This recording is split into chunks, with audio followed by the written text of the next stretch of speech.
every spring how quickly the trees go from being skeleton branches up against the sky to this faint green that you can barely see, to those neon-colored little cotton puffs of green, to a couple days later being fully leafed out and green. You can no longer see the sky. And that's what happened the last 7 to 10 days, at least in my yard. My house backs up to a railroad track, and this winter I've been enjoying watching the trains go back and forth. And in the last week, the trees have filled out, and I can no longer see anything on the tracks at all. It's really a miracle. It's so much of a miracle that I went hunting online to try and figure out, read about how it is that they leaf out so quickly. I didn't ever find out because, as usual, online I went down several other rabbit holes, but I found a book, David George Haskell's book, The Forest Unseen, that was just fascinating. I inhaled it. It was all about lichen and moss and a chapter about maple trees and what a miracle they are. Maple trees, once they're leafed out, they open the pores on the top of their leaves so that as the air washes over the surface of the leaf, molecules of carbon dioxide are trapped on the moist surface of the cells, and the tree turns those into sugars, energy, and fuel that they store to use, that the trees store to use. What happens, though, in that process is the air crosses over the top of the leaves, and as the sun shines down, little molecules of water begin evaporating, which have the potential to dry out the leaf and ultimately kill the tree. But as a molecule of water evaporates, it creates this surface tension between the molecules, which is so small that we can't even really measure it. We don't have instruments that are able to measure the force of that surface tension. But after being multiplied millions and millions and millions of times, it creates this suction that draws water through between the cells of the leaves, through the veins of the leaves, through the branches of the tree, down the bigger branches, down the trunk, so that a great rope of water is being drawn up by a maple tree all the time. Pints of water are being evaporated off the maple tree's leaves every minute. Hundreds of gallons of water a day are being drawn up from the maple tree's roots up to keep the leaves moist. It's a miracle of physics and fluid dynamics and biology happening all around us all the time. I'm just struck by how much of our life depends on these simple, everyday, ordinary miracles that we're largely unaware of. As I read the story that we just heard from, that Deacon Shelley just read from John's Gospel, I'm struck that the disciples lived most of their time with Jesus in a world of a different sort of miracles. They traveled with Jesus and they saw miracles that you and I don't see every day. Miracle of turning water into wine at the wedding of Cana of Galilee. Miracle of Jesus feeding the huge crowd of 5,000 people with a few loaves of fishes. The miracle of Jesus bringing healing to people who came to him in need. The miracle of Jesus raising Lazarus from the dead. But by the time they get to this story in John's Gospel, I'll bet the disciples are feeling like they're living in the middle of anything but a miracle. The passage we heard is at the end of a very, very long speech that Jesus gives at the Last Supper. He's trying to prepare the disciples for their life without him, trying to let them know that he's no longer going to be with them, but it's going to be okay. He's trying to let them know what they are called to do, how they are called to live after he is gone. They've had a big supper. They've probably had some wine to drink. I imagine that their eyelids are drooping, that they would really just like Jesus to wrap it up so that they can get a little rest and get on with their lives.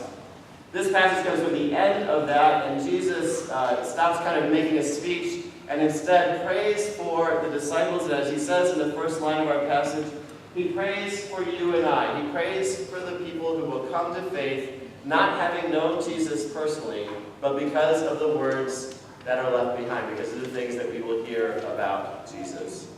The prayer itself is kind of a slog. It's thick, dense, theological language, seems to twist back on itself. But I think if we spend the time with it and we dig in there, Jesus prays for three things for his disciples. He prays for three things for you and me.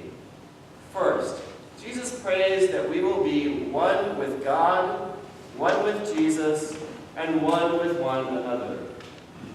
I do not believe when he prays this that he means that we should all become the same, that somehow we will live in one global civilization, that we will all believe the same things, that we will all act in the same ways. Rather, I believe that Jesus said God calls us to oneness, God calls us to unity in God, in all of our diversity, warts and all. God calls us to be one with God's self and one with others in the face of our diversity. Second, Jesus prays that we will see his glory. But Jesus' glory is a different sort of glory than we might be expecting. Jesus' glory is not the glory of a king sitting on a throne wearing beautiful flowing robes.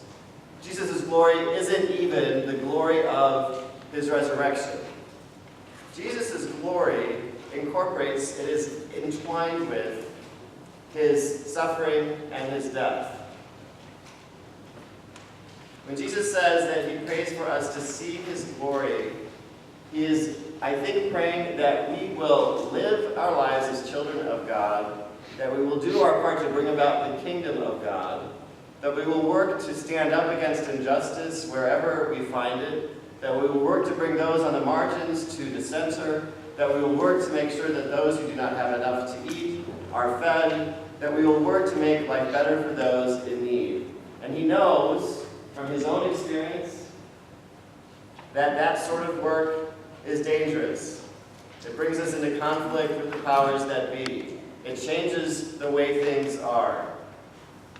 By seeing his glory, Jesus hopes that we will remember that no matter what happens, no matter what experience, how awful or dark, no matter what kind of death we die, there is nothing that will happen to us that God cannot redeem, from which God cannot bring resurrection.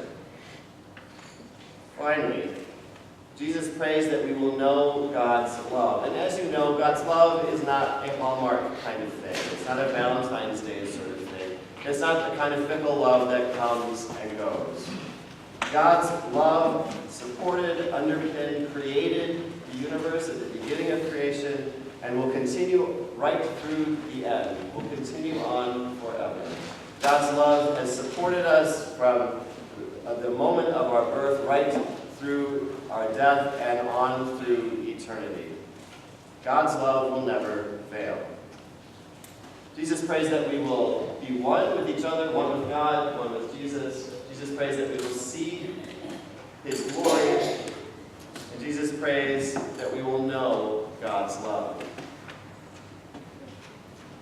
I think if we can live into that, live into our unity with one another and with God, live into our role of children of God, live into our work of bringing about the kingdom of God in spite of the danger that holds.